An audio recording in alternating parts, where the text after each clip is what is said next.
Praise the Lord. Faith examine లో భాగంగా ఈ రోజు మనం ఇస్కరియోత్ యూదా గురించి మాట్లాడదాము. యేసయ్య 12 మంది శిష్యులలో ఒక శిష్యుడు.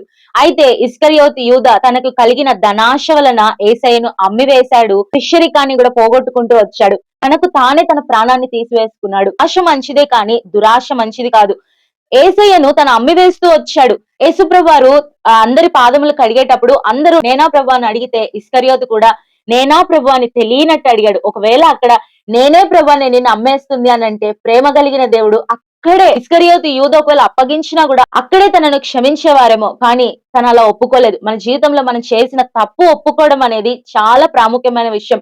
ఒకవేళ ఈ రోజు నువ్వు ఏ తప్పులు చేస్తూ ఉన్నట్లయితే నీకు అవి గుర్తొస్తూ ఉంటాయి, నీకు అవి తెలుసు, కానీ వాటిని మనం దాచిపెడతాం.